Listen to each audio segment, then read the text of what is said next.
सभी को नमस्कार दोस्तों। First grade GK group A का जो जीके का पेपर है उसको हम देखते हैं कि किस प्रकार से आरपीएससी सवाल पूछ रही है जीके को लेकर। और जो 40% का क्राइटेरिया है, क्या उसको देखते हुए हमको ये पेपर करना चाहिए, कहाँ से पेपर के क्या स्तर रह रहा है, उस सब की चर्चा आज हम इसमें करेंगे। और इसका एक विस्तृत जो सवालों का पोस्टमार्टम है वो भी मैं आपको अपने टेलीग्राम चैनल के माध्यम से आपको दूंगा। और अभी जो ये पेपर सोल्व करेंगे उसको हम एज ए प्रमाणिक स्रोत पे जो आंसर की है उसके अनुरूप सोल्व करने की कोशिश करेंगे। चलिए देखते हैं, टाइम वेस्ट नहीं करते हैं, पूरा आपको इसका हल देते हैं। सवाल नंबर पहला है, निम्नलिखित में से यंग बंगाल आंदोलन के प्रेरणा स्रोत कौन थे? ऑप्शन हमको दे रखे हैं देवेंद्रनाथ टैगोर, जो कि हमारे रविंद्रनाथ टैगोर के पिताश्री थे, ईश्वर चंद्र विद्यासागर, विवियन डेरोजियो और कृष्ण मोहन बनर्जी। तो यंग बंगाल आंदोलन के प्रेरणा स्रोत है विवियन डेरोजियो। ये विवियन डेरोजियो इसका सही आंसर होगा। और ये जो आंदोलन है ये चला था 1826 से 1831 तक, लगभग 5 साल ये आंदोलन चला। और इसमें उद्देश्य यही था कि सामाजिक कुरीतियां जो है उनके खिलाफ आवाज उठाना और भावना जगाना, यानी कि छात्रों में स्वतंत्र सोच का विकास करना। तो पहले सवाल का सही आंसर होगा ऑप्शन नंबर 3। चलिए सेकंड की बात करते हैं।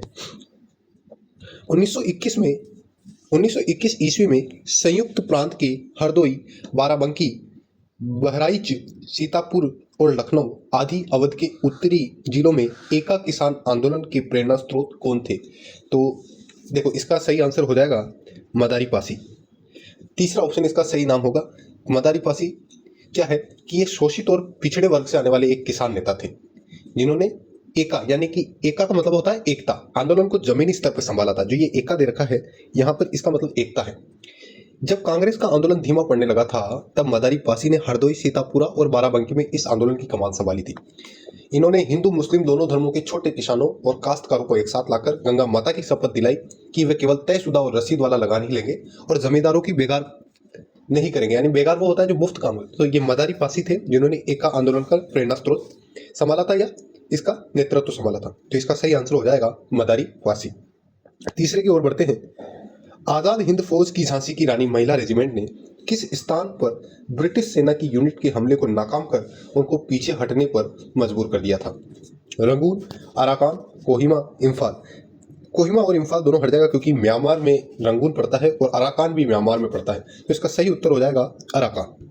अराकान में जो हमारी आज़ाद हिंद फौज की झांसी रानी की महिला रेजिमेंट थी, उन्होंने यहाँ ब्रिटिश सेना की यूनिट को पीछे हटने में मजबूर कर दिया था। तो ये कैप्टन लक्ष्मी सहगल के नेतृत्व में झांसी की रानी रेजिमेंट इस मोर्चे पर तैनात थी और उन्होंने गुरिल्ला युद्ध रणनीति का परिचय दिया था और न कोई नाकाम किया यूनिट को, बल्कि उनको पीछे हटा दिया था पूरा ही। तो इसका सही उत्तर हो जाएगा अराकान। ये अराकान म्यांमार में ही है। सवाल नंबर 4 की ओर बढ़ते हैं। संयुक्त राजस्थान के विषय में निम्नलिखित तथ्यों में से कौन सा गलत है? हमको गलत को चुनना है कि इनमें से कौन सा गलत है। पहला ऑप्शन दे रखा है संयुक्त राजस्थान संघ का निर्माण 7 रियासतों ने किया। ठीक है। दूसरा दे रखा है इसकी राजधानी उदयपुर एवं महाराणा भूपाल सिंह को आजीवन राजप्रमुख बनाया गया। 18 अप्रैल 1948 को जवाहरलाल नेहरू ने इसका उद्घाटन किया था। कोटा के शासक को उपराज प्रमुख बनाया गया था। ठीक है। देखो, संयुक्त राजस्थान का निर्माण 7 रियासतों ने किया था, यही बात यहाँ पर गलत करी है। क्योंकि जब संयुक्त राजस्थान का गठन हुआ था तो 10 रियासतों का मिलकर हुआ था और इन 10 रियासतों में बांसवाड़ा, बूंदी, डूंगरपुर, झालावाड़, प्रतापगढ़, कोटा, टोंक, शाहपुरा, किशनगढ़, और तीसरे चरण में जैसे ही उदयपुर और मेवाड़, जैसे उदयपुर का विलय हुआ तब जाकर ये संयुक्त राजस्थान बना। तो ये 10 रियासतें थी, ना कि 7 रियासतें। तो इसका आंसर हो जाएगा ऑप्शन नंबर 1।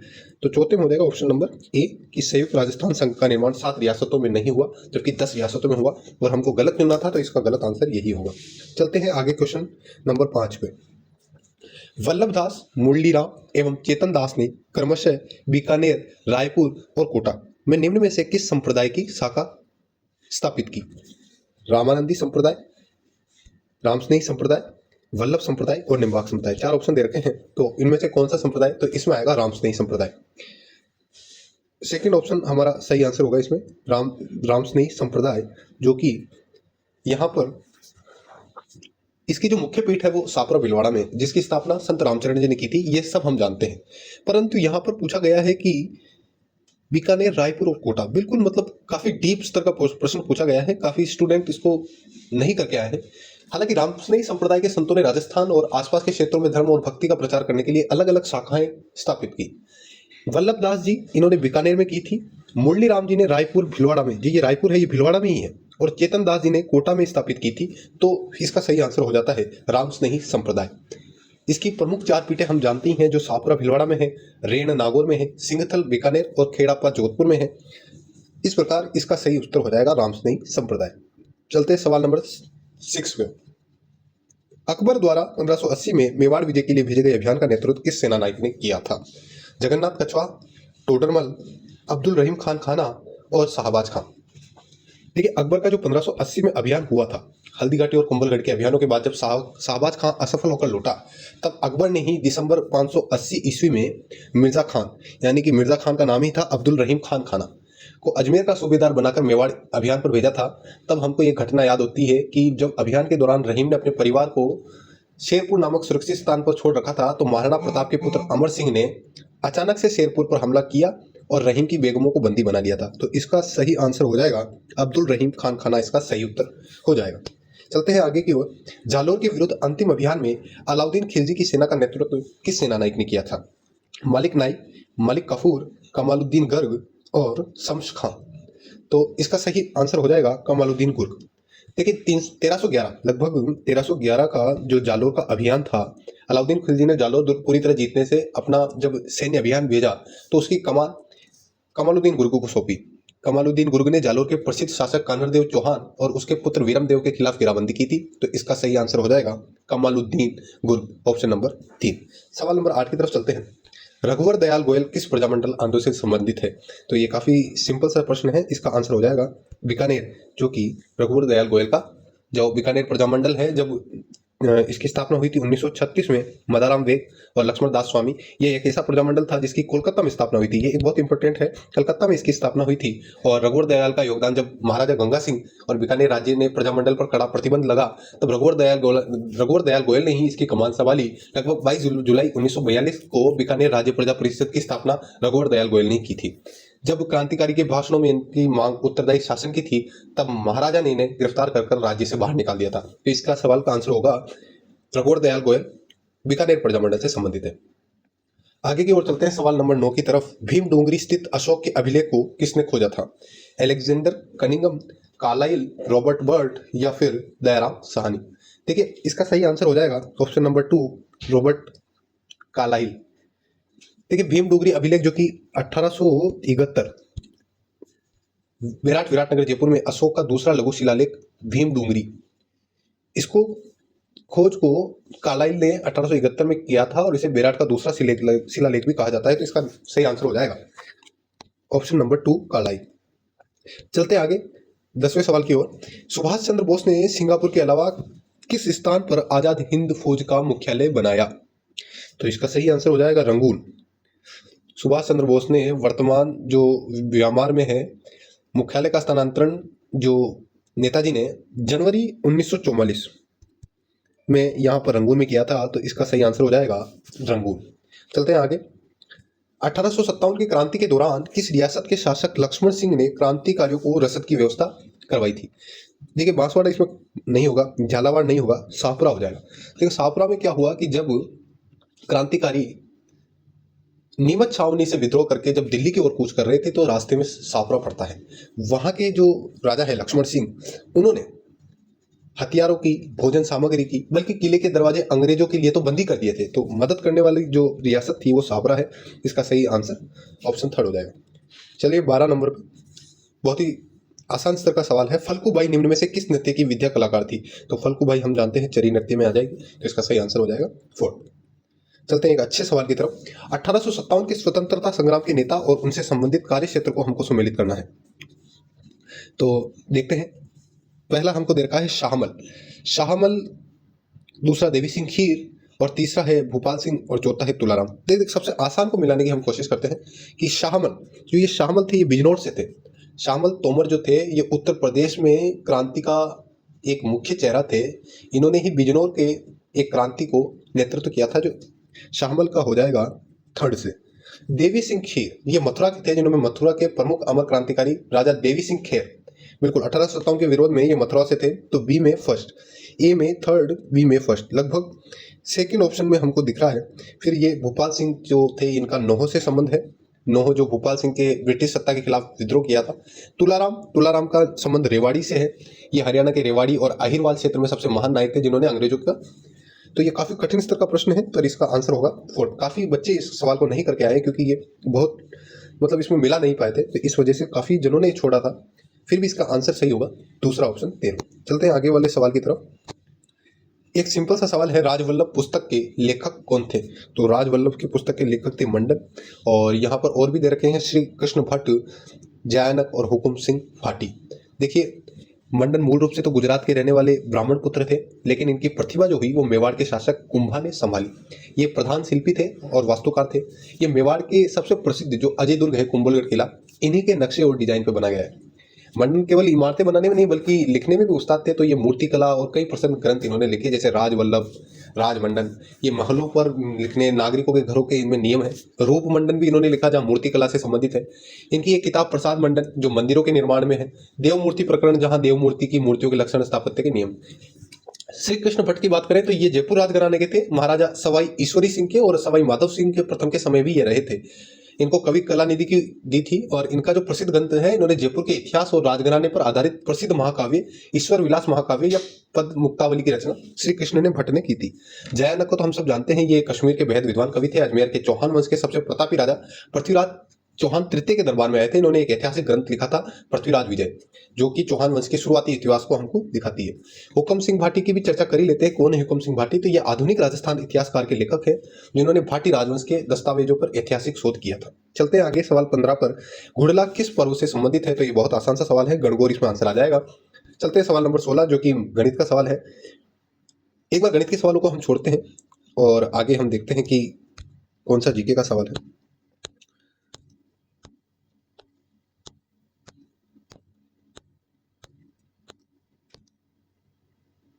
चलिए, हिंदी का हम देखते हैं कि हिंदी सवाल नंबर 26। सवाल नंबर 26 में दे रखा है कि कौन सा विकल्प सभी शुद्ध है, यानी कि हमको शुद्ध देखना है। यहाँ पर पुरस्कार गलत हो जाएगा, सीडी गलत है, बलिष्ठ भी गलत है, यहाँ दोनों गलत है। ऊंचाई, स्वयंवर और परिशिष्ट यहाँ पर सही लग रहे हैं। 19वीं आशीर्वाद भी सही, लेकिन प्रादुर्भाव गलत है। तो यहाँ ऑप्शन थर्ड सही हो जाएगा। 26वें में ऑप्शन थर्ड हम देखेंगे। चलिए आगे चलते हैं। 27वें में किस विकल्प में गलत संधि विच्छेद है? गलत संधि विच्छेद देखना है हमको। अभिषेक, ये सही है। प्रमाण में, अच्छा प्रमाण में मान नहीं आएगा, मान आएगा, तो ये सेकंड वाला गलत हो जाता है। तो इसमें ऑप्शन सेकंड आंसर हो जाएगा। संकल्प सही है और किंचित सही है। चलते हैं आगे और क्या। ऑप्शन 28 दे रखा है, कढ़ाई और कढ़ाई के सही अर्थ का भेद किस विकल्प में? देखो कढ़ाई, ये कढ़ाई जो होता है ये एक तरह की शक्ति है कि हमने कड़े प्रतिबंध लगा दिए हैं, तो वो कढ़ाई जो शक्ति है वो होगी। और कढ़ाई जो है वो एक गोल बर्तन है, तो इसका ऑप्शन नंबर 3 सही आंसर हो जाएगा। चलते हैं आगे क्वेश्चन की तरफ। अवार्ड का हिंदी परिभाषिक शब्द नहीं है, यानी कि अवार्ड का मतलब कुछ क्या नहीं है। तो पंचाट है, अधिनिर्णय है, प्रदान करना है, प्राप्य इसका बिल्कुल अलग हो जाएगा। प्राप्य का मतलब अवार्ड से नहीं है, तो इसका सही आंसर होगा फोर्थ। आ उपसर्ग से निर्मित शब्द नहीं है। आहार्य, आस्तिक, आस्था और आसक्त। देखो आस्तिक जो शब्द है ये यहाँ पर आ उपसर्ग से निर्मित नहीं है, क्योंकि जो शब्द है आस्तिक ये एक प्रत्यय लगने के बाद बना हुआ है। जैसे कि अस्थि में एक प्रत्यय लगाने पर ये आस्तिक बनता है। तो यहाँ पर सेकंड जो ऑप्शन है आस्तिक, ये आ उपसर्ग से निर्मित शब्द नहीं है। चलते हैं आगे की ओर। 31वां सवाल है, which of the following is correct indirect speech? Indirect speech हमको पहचानना है। He said when I was a boy I could stay up as long as a life. देखिए ये इसका सही उत्तर हो जाएगा option, he said that when he was a boy, when he was a boy, ये फर्स्ट ऑप्शन सही लग रहा है। When he was a boy he could stay up as long as he liked. ठीक है, इसका सही उत्तर होगा ऑप्शन है। सवाल नंबर 32 देखते हैं। Fill in the blanks with the correct form of the verb from the option given below. When it raining we will go out. देखिए इसमें स्टॉप्स आ जाएगा, क्योंकि ये जो दे रखा है प्रेजेंट सिंपल का है, तो इसमें SEIS लगेगा। तो इसका सही आंसर हो जाएगा 32 का फोर्थ। 32 का फोर्थ बिल्कुल। चलते हैं 33 पर। विच of the following is the correct passive form the sentence given below? Her behaviour disappoint मी। यानी कि इसमें हो जाएगा, देखो इसमें आई was disappointed bye her behaviour, कई जनों ने ये बाई लगा दिया। यहाँ बाई क्यों नहीं आएगा? यहाँ पर एक क्या है कि जब भी वाक्य में कोई आश्चर्य प्रकट हो, कोई झटका या निराशा जताने वाले शब्द जैसे डिसअपॉइंटेड आ जाए, सरप्राइज आ जाए, शॉक्ड आ जाए, अलार्म्ड आ जाए, तो ये अमानवीय वस्तु या बात, जैसे किसी का व्यवहार, सफलता या विफलता, कोई भी समाचार जिसमें ऐसी कोई झटके देने वाली बात हो, तो वहाँ पैसिव वॉइस में हमेशा एट का प्रयोग किया जाता है। तो इसका सही आंसर होगा fourth, I was disappointed at her behaviour. चलते हैं सवाल नंबर 34 की तरफ। Fill in the blanks with correct conjunction from the option given below. Khalistan he is mad, Khalistan he fissions madness. तो इसमें सवाल में ऑप्शन एक आइदर और, यानी आइदर ही इज मैड और ही फिंग्स मैडनेस, तो इसका सही आंसर हो जाएगा ऑप्शन नंबर एक। चलते हैं सवाल नंबर 35 में। एकॉर्ड का मतलब होता है, देखिए, समझौता या सहमति। एसेट का मतलब होता है जो हमारे पास संपत्ति या जो परिसंपत्तियां जो बोल सकते हैं। बोल्ड का मतलब होता है बोल्डनेस, जो हम कहते हैं ना कि यार इसका बोल्ड डिसीजन है, तो उस प्रकार। और एक ब्लिस का मतलब होता है कर्मठ। तो अकॉर्ड का हम देखते हैं, तो अकॉर्ड का डिसेट, फर्स्ट का थर्ड। एसेट्स का हो जाएगी लाइबिलिटीज, उधारी या देनदारी। बोल्ड का होगा टिम्ड, और ब्लिस का हो जाएगा मिसेरी। तो इसका सही आंसर होगा ऑप्शन थर्ड। पहले में सेकंड, बी में थर्ड ऑप्शन इसका 35वें का हो जाएगा। चलिए 36वें पे चलते हैं। सवाल नंबर 36 देखते हैं। सूची फर्स्ट को सूची सेकंड से सुमेलित करना है, जो देख रखा है। देखिए सम्मेलन दे रखे हैं और एक तरफ उनका आयोजन स्थल दे रखा है। तो G7 तो हमको पता है फ्रांस में हुआ था, पहले का पहला हो जाएगा। दो ऑप्शन में दे रखा है। ब्रिक्स तो भारत में ही हुआ था, ब्राजील से संभाली थी इसकी। और G20 अमेरिका में हुआ है, यूएसए। और आसियान हुआ है फिलीपींस में। तो ये बिल्कुल सही क्रम हो जाएगा। तो पहले में फर्स्ट हो गया, जो दो ऑप्शन में दे रखा है, पहला और फोर्थ। बी में दे रखा है फोर्थ, यानी कि इसका सही आंसर हो जाएगा ऑप्शन फर्स्ट। ठीक है, आगे बढ़ते हैं। राजस्थान के किस संस्थान ने मार्च 2026 में क्यूएस वर्ल्ड यूनिवर्सिटी रैंकिंग में 22 सब्जेक्ट 16वें संस्करण में शीर्ष 50 संस्थानों में अपना बनाया है? देखिए इसमें वही एक ही सवाल है, ये पिलानी जो इंस्टीट्यूट है इसने अपना स्थान बनाया है 50 में। चलिए 38 में चलते हैं। प्रधानमंत्री इंटर्नशिप योजना के पायलट चरण की इसके दिशा निर्देशों में मार्च 2026 में संशोधन किया गया है। इस संबंध में निम्नलिखित में से कौन सा कथन सही है? देखिए योजना का मुख्य उद्देश्य क्या है कि ये भारतीय युवाओं में शीर्ष कंपनियों में वास्तविक कामकाजी माहौल का अनुभव देती है। ये अगले 5 वर्षों में लगभग 1 करोड़ लोगों को इंटर्नशिप के अवसर प्रदान करेंगे। लगभग इसकी उम्र 18 से 25 वर्ष की युवाओं के बीच में रखी गई थी, जो पहले 21 से 24 थी। शैक्षणिक योग्यता 10वीं 12वीं, ITI, polytechnic, diploma, graduate, BSc, BCom, BTech कोई भी हो। कौन पात्र नहीं होगा? अगर कोई परिवार का सरकारी सदस्य नौकरी में है तो वो, और या फिर उनकी पारिवारिक वार्षिक आय 8 लाख से अधिक होगी तो उनको यहाँ पर नहीं गया। अच्छा, 1 वर्ष से घटाकर 9 महीने कर दी गई, क्या ये सही है? तो बिल्कुल, 1 वर्ष से पहले 1 वर्ष थी, अब ये 6 से 9 महीने की हो गई है। आयु की पात्र पहले 21-24 से अब 18-25 कर दी, बिल्कुल सही, ये भी सही है। इंटर्नशिप के लिए मासिक सहायता 5,000 से बढ़ाकर 9,000 कर दी गई, ये भी बिल्कुल सही है। तो इसमें हमारा ऑप्शन हो जाएगा ABC, तीनों सही है। चलिए आगे बढ़ते हैं। 39वां सवाल देखते हैं। मार्च 2026 में राष्ट्रीय महिला आयोग ने ट्रू कॉलर के साथ एक राष्ट्रव्यापी डिजिटल सुरक्षा पहल शुरू की, जिसमें एक परस्पर संवादात्मक यानी कि इंटरेक्टिव टूलकिट शामिल है। इस टूलकिट का नाम क्या है? देखिए ये तो जीके का सवाल नहीं है, ये करंट का सवाल है, तो इसमें हो जाएगा सेकंड ऑप्शन, टू साइबर सखी। चलिए आगे बढ़ते हैं। मार्च 2026 में para Olympic champion Krishna Nagar ने 7वीं senior national para badminton championship 2026 में SH 6 श्रेणी में 2 स्वर्ण पदक जीते हैं। इस संबंध में निम्नलिखित में से कौन सा कथन सही है? उन्होंने पुरुष की एकल स्पर्धा में फाइनल में सुदर्शन MS को हराकर स्वर्ण पदक जीता। उन्होंने 1 स्वर्ण पदक नित्या श्रीमती शिवन के साथ मिक्स्ड डबल स्पर्धा में जीता। SS 6 श्रेणी पैरा बैडमिंटन के छोटे कद के खिलाड़ियों के साथ होती है। देखिए SS 6 छोटे खिलाड़ियों के साथ ही होती है, बिल्कुल सही है। कुल इन्होंने 2 गोल्ड मेडल जीते, ये भी बिल्कुल सही है। और उन्होंने 1 स्वर्ण पदक नित्या सुमति शिवन के साथ मिक्स डबल में जीता, बिल्कुल, इसका ये ऑप्शन भी सही है। और ऑप्शन 1 पुरुष एकल स्पर्धा में सुदर्शन को हराकर स्वर्ण पदक, ये भी बिल्कुल सही। तो इसके तीनों ही ऑप्शन सही हो जाएंगे, यानी कि ABC तीनों सही है। चलते हैं आगे की ओर। राजस्थान होम पेंगेस्ट योजना के संदर्भ में 2026 के संदर्भ में निम्नलिखित कथनों पर विचार करें और सही विकल्प चुनें। निर्धारित प्राधिकारी द्वारा मकान को सिल्वर या गोल्ड श्रेणी में वर्गीकृत किया, बिल्कुल सही है, गोल्ड या सिल्वर श्रेणी में वर्गीकृत हुआ। मकान मालिक पट्टेदार कम से कम एक कमरा और अधिकतम 7 कमरे मेहमानों को किराए पर देगा, यानी कि इसमें ये थोड़ा सा गलत हो जाता है क्योंकि अधिकतम जो कमरे हैं वो चॉइस है। 5 से बढ़ाकर 8 कमरे किए थे नई नीति में, परंतु पुराने में एक न्यूनतम 1 और अधिकतम 5 हुआ करती थी, और नए में ये 5 से बढ़ाकर 8 किए थे, तो अधिकतम 7 कमरे का जो दे रखा है ये गलत दे रखा है। तो शायद इसमें पहला सत्य और लेकिन भी असत्य हो जाएगा, यानी कि 2 ऑप्शन है। फिर भी एक बार इसको वापस आप चेक करिएगा कि इसमें क्या माना जाएगा। सवाल नंबर 42 देखते हैं। मार्च 2026 में यूनाइटेड किंगडम में हाउस ऑफ कॉमन्स में कला और संस्कृति के क्षेत्र में महिला सशक्ति पुरस्कार किसको दिया गया है? तो देखो, महिला सशक्ति पुरस्कार दिया है ऋतुपर्णा सेनगुप्ता, यानी कि ऑप्शन बी हो जाएगा इसमें सही आंसर, जिनको सशक्तिकरण पुरस्कार मिला है। आगे सवाल नंबर 43 देखते हैं। राजस्थान में मुख्यमंत्री युवा स्वरोजगार योजना MYSY के संबंध में कौन सा कथन सही नहीं है? इस योजना का उद्देश्य राज्य में 10 लाख युवाओं को नवीन रोजगार अवसर प्रदान करना है। नहीं, 10 लाख युवा नहीं, 1 लाख युवाओं को। 10 लाख का तो ऋण है, 10 लाख नहीं, यहाँ पर 1 है, तो शायद यही पहला ऑप्शन ही सही नहीं है। 1845 बिल्कुल सही है। न्यूनतम शैक्षणिक योग्यता भी 8वीं है और 15 जनवरी को ही प्रारंभ हुई थी, तो इसका सही आंसर हो जाएगा 10 लाख युवाओं को नवीन रोजगार अवसर प्रदान करना नहीं है, जबकि 1 लाख युवाओं को अवसर प्रदान करना है।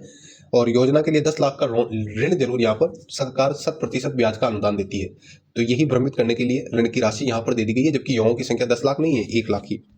चलते हैं सवाल नंबर 44 की तरफ।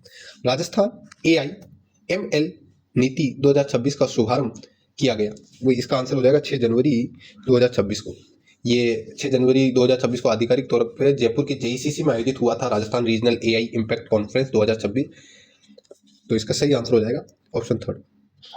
45वां सवाल देखते हैं। PM E-ड्राइव योजना के तहत वित्तीय वर्ष 2026-27 में राजस्थान में EV चार्जिंग इंफ्रास्ट्रक्चर के विस्तार के संदर्भ में निम्नलिखित कथनों पर विचार करें और सही संकल्प विकल्प चुनें। स्टेटमेंट ए हमको दे रखा है कि इस योजना के तहत प्रदेश के 282 स्थानों पर 691 EV पब्लिक चार्जिंग स्टेशन स्थापित करने का प्रावधान है। देखो भाई, इसमें डाटाओं का हेरफेर है, स्टूडेंट इतने डीप नहीं पढ़ पाता है, ना सोच पाता है, परंतु इसमें डाटाओं का हेरफेर ये है कि यहाँ जो 691 दे रखा है वो 691 ना होकर के 591 है, 591 है। और बी वाले में भी असत्य इस बात को डाला गया क्योंकि 122 दे रखे हैं जयपुर में, जबकि जयपुर में 112 है। हालांकि अजमेर में 39 दे रखे हैं, अजमेर में भी 49 है, तो ये डाटा का हेरफेर है, काफी कठिन स्तर का है, इसमें ज्यादातर अनुत्तरित पर्सन ही हमको लगाना चाहिए। फिर भी इसका देखें तो किसी का मन नहीं मानता है कि दोनों स्टेटमेंट असत्य हो सकते हैं, तो इसमें 4th आंसर है RPSC के हिसाब से। बाकी बच्चों को ऐसे सवाल छोड़ देने चाहिए। सवाल नंबर 46। लेड नाइट्रेट को उच्च ताप पर गर्म करने पर दिखाई देने वाले भूरी धुआं का नाम क्या है? तो ये बिल्कुल सवाल सही है, सिंपल सा सवाल है। नाइट्रिक ऑक्साइड जो कि है, जब हम लेड नाइट्रेट यानी कि PbNO3 का होल ट्वाइस जब इसको हम गर्म करते हैं, इसका तापीय अपघटन यानी कि थर्मल डिकम्पोजिशन करते हैं, तो इसमें लेड ऑक्साइड, ऑक्सीजन और नाइट्रोजन डाइऑक्साइड यानी कि NO2 ये जो निकलती है, ये इसका गैस, ये रंग भूरे रंग का होता है, भूरा धुआं दिखता है, जो नाइट्रिक ऑक्साइड। सवाल ऑप्शन नंबर 2 46वें में दूसरा ऑप्शन हो जाएगा। ठीक, आगे चलते हैं। 47वां मैथ्स का आ गया है। 48वां देखते हैं।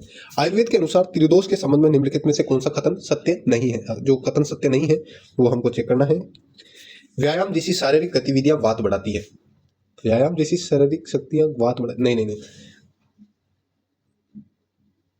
व्यायाम जैसी शारीरिक शक्तियां गतिविधियां वात बढ़ाती है। गर्म मौसम में व्यायाम करने से पित्त कम होता है।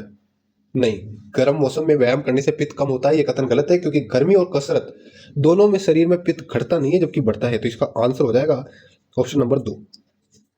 तनावग्रस्त मन वात बढ़ाता है, बिल्कुल सही है। क्रोध और ईर्ष्या जैसी नकारात्मक भावनाएं पित्त बढ़ाती है, ये भी बिल्कुल सही है। तो गर्म मौसम में व्यायाम करने से पित्त कम नहीं होता है जबकि बढ़ता है पित्त। तो सवाल नंबर में इसमें 48वें में ऑप्शन 2। 49। दो विलगित पिंडों के लिए निम्नलिखित कथनों पर विचार करें और सही विकल्प को चुनें। स्टेटमेंट ए कह रहा है कि उनके मध्य लगने वाले अनोन्य बलों का योग हमेशा शून्य होता है, और स्टेटमेंट बी में है कि पिंडों के मध्य अन्योन्य बल द्वारा किए गए कार्य का योग भी हमेशा शून्य होता है। देखिए, इसमें पहला विकल्प सही है, यानी कि जो कह रहा है कि ये जो दो विलगित पिंडों के लिए उनके मध्य लगने वाले अन्योन्य बलों का योग हमेशा शून्य होता है। और स्टेटमेंट बी जो दे रखा है, बल पिंडों के मध्य अन्योन्य बल द्वारा किए गए कार्य का योग भी हमेशा शून्य होता है। नहीं, देखिए क्या होता है कि न्यूटन का जो तीसरा नियम होता है, दोनों पिंडों के आपसी बलों का योग हमेशा शून्य होता है। ये तो सत्य है, आपसी बलों का, परंतु जो लेकिन उनके द्वारा किया गया कुल कार्य शून्य हो, ये जरूरी नहीं है। ये स्टेटमेंट भी गलत हो जाता है। तो इसका सही आंसर होगा ऑप्शन ए, कथन ए सत्य है जबकि कथन बी असत्य है। चलते हैं नेक्स्ट क्वेश्चन। निम्नलिखित में से कौन सा संयोजी उत्तक नहीं है? भाई संयोजी उत्तक कौन सा नहीं है? तो संयोजी उत्तक तो ये उपास्थि तो संयोजी उत्तक है भाई, उपास्थि संयोजी उत्तक है। यहाँ पर रक्त भी संयोजी उत्तक में आता है और ये कंडारा भी संयोजी उत्तक में आता है। ये मांसपेशियों को हड्डियों से जोड़ती है, ये भी संयोजी उत्तक है। और ब्लड तो हम जानते हैं कि हर अंग तक पहुंचता है ऑक्सीजन पोषक तत्वों को लेकर, तो ये तरल संयोजी उत्तक है। और उपास्थि कान और नाक के हिस्सों में जो लचीली हड्डी जैसी होती है वो हड्डियों को जोड़ती है, ये भी संयोजी उत्तक। तो कौन सा नहीं है? कार्डियक हृदय पेशी, ये संयोजी उत्तक नहीं है। आगे चलते हैं। कार्डियक क्या होता है कि हमारे में दिल की दीवार बनाने में खास मांसपेशी आती है कार्डियक पेशी। इसका काम चीजों को जोड़ना नहीं बल्कि सिकुड़ाना और फैलाना है। जैसे हमारा दिल धड़कता है, खून पंप होता है, ये पेशी उत्तक है, संयोजी उत्तक नहीं। तो ऑप्शन नंबर 3 हो जाएगा। Rajya Sabha 51। Rajya Sabha council of state के संबंध में निम्नलिखित कथनों पर विचार कीजिए। पहली बार 13 अप्रैल 1952 को गठित की गई। प्रथम संविधान संशोधन के अधिनियम के लिए राज्यसभा का अनुसमर्थन नहीं लिया गया। देखिए इसमें जो कह रहा है स्टेटमेंट पहला कि पहली बार 13 अप्रैल 1952 को गठित की गई, ये तो गलत है। 13 अप्रैल नहीं है, 3 अप्रैल है, 3 अप्रैल को की गई। और दूसरा बोल रहा है स्टेटमेंट कि यह प्रथम संविधान संशोधन अधिनियम के लिए राज्यसभा का जब बनी नहीं तो समर्थन नहीं लिया गया। बिल्कुल सही, तो अनुसमर्थन नहीं मिला था पहली बार, क्योंकि जब संविधान संशोधन हुआ 1951 में हुआ था पहला संविधान संशोधन, जब राज्यसभा ही नहीं थी तो अनुसमर्थन नहीं लिया गया। तो केवल सेकंड सही है, 4। चलिए आगे बढ़ते हैं। 52वां, भारत के संविधान के किस अनुच्छेद में राष्ट्रपति का शपथ? चलिए बहुत सिंपल सा सवाल पूछा है। राष्ट्रपति की शपथ है अनुच्छेद 60 में। बाकी आप 52, 54 और 55 को देखिएगा कि इसमें क्या कहा गया है। सवाल नंबर 53 पूछा है कि राजस्थान पंचायती राज अधिनियम 1994 के अनुसार प्रत्येक पंचायत सर्किल हेतु न्यूनतम कितने वार्ड आवश्यक है? तो पंचायत सर्किल हेतु इसका आंसर हो जाएगा 5 न्यूनतम जरूरी है। सवाल नंबर 54, भारत शासन अधिनियम 1935 के अंतर्गत भारत की संघीय कार्यपालिका के प्रधान, देखिए बहुत सिंपल है, भारत के गवर्नर जनरल थे और का कोई लेने देना इसमें नहीं था। निम्नलिखित में कौन सी श्रेणी की शिकायतों पर राष्ट्रीय महिला आयोग द्वारा विचार नहीं किया जाता? ऑनर किलिंग होगी तो विचार करेगी राष्ट्रीय महिला आयोग, 3 तलाक में करेगी, यौन उत्पीड़न में करेगी, नहीं करेगी तो अनुबंध मूलक अधिकार में। ठीक है, अनुबंधक मूलक अधिकार क्या होता है? इसमें यह होता है कि कोई जैसे व्यवसायिक या दीवानी, सिविल और कॉमर्शियल विवाद होते हैं, तो ये इसमें इनके समाधान के लिए सिविल कोर्ट्स बनी है, न कि हम राष्ट्रीय महिला आयोग द्वारा ये विचार किए जाएंगे। तो 55 में आंसर हो जाएगा ऑप्शन नंबर 2। चलते हैं 56 की ओर। राजस्थान में वर्ष 2025 में निम्नलिखित में से किस जिला युग्म के अंतर्राष्ट्रीय पर्यटक सर्वाधिक संख्या में आए थे? देखिए अंतर्राष्ट्रीय पर्यटक या तो जयपुर में आएंगे और सेकंड नंबर में उदयपुर में आएंगे। तो इसका पहला ऑप्शन ही सही हो जाएगा, जयपुर और उदयपुर, क्योंकि जयपुर में जो है वो फर्स्ट रैंक में था, क्योंकि सबसे ज्यादा जयपुर में ही आए थे। फिर उसके बाद देखें तो सेकंड उदयपुर में थे और थर्ड में हम देखते हैं तो जोधपुर तीसरे स्थान पर था।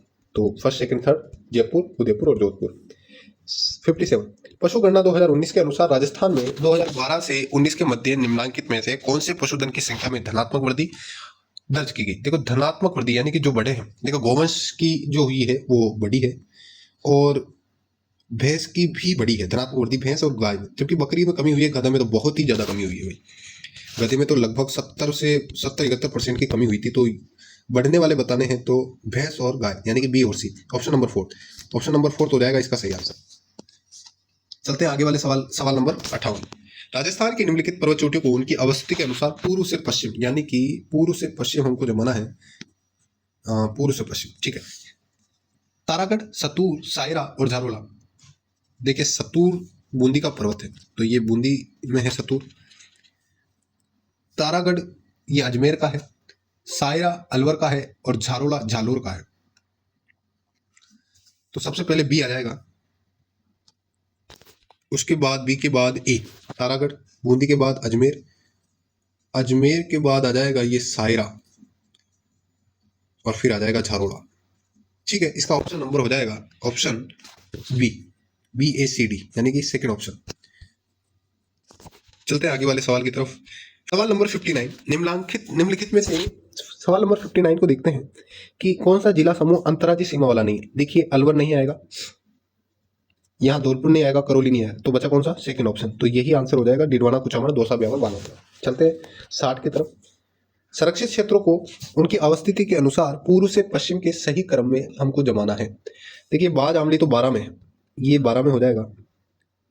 बीसलपुर टोंक में है, वाड़ा खेड़ा सिरोही का है, और गंगा भैरव घाटी ये जो है अजमेर जिले में है।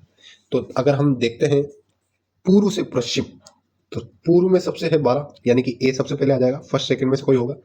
फिर आता है बीसलपुर टोंक में, तो बी आ जाएगा, यानी कि ऑप्शन ए ही इसका सही आंसर हो जाएगा। चलते हैं आगे। निम्नलिखित में से कौन सी माही नदी की एक सहायक नदी नहीं है? देखो माही नदी की सहायक नदी कौन सी नहीं है? मेज, सोम, चाप और इरू।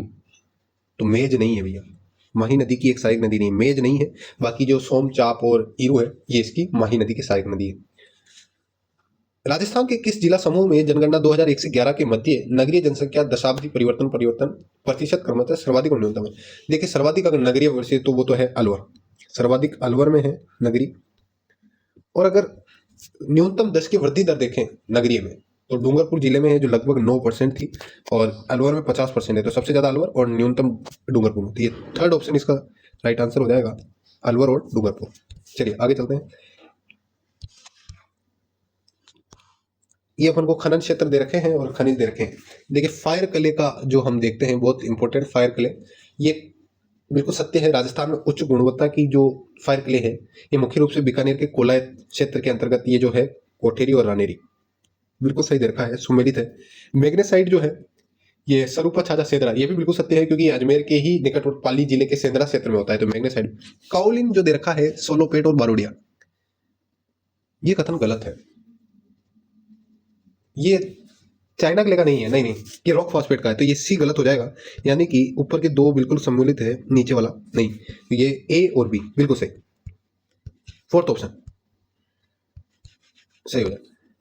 राजस्थान में जुलाई माह में 1000 मिलीबार से अधिक वायुदाब जिलों का योग है। 1000 से अधिक, बिल्कुल ये रेखा तो दक्षिणी भाग से गुजरती है जो 1000 वाली है। तो डूंगरपुर, बांसवाड़ा, बिल्कुल प्रतापगढ़, झालावाड़ ये इसी में आते हैं। सही ऑप्शन हो जाएगा फर्स्ट।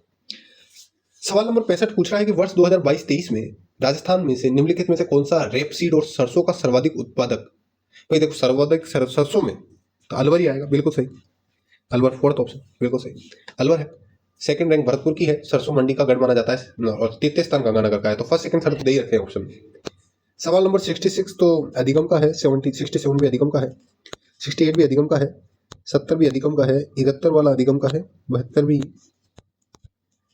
73 भी अधिगम का है, 74, 75। चलिए अच्छा पेपर था, बहुत ही लेवल का ज़्यादा नहीं था, मध्यम लेवल का इसको मान सकते हैं। आरपीएससी ने अच्छा कंडक्ट किया और अपना मिलान कीजिएगा, कितने आपके सही हो रहे हैं कमेंट कीजिएगा। धन्यवाद, जय हिंद, जय भारत।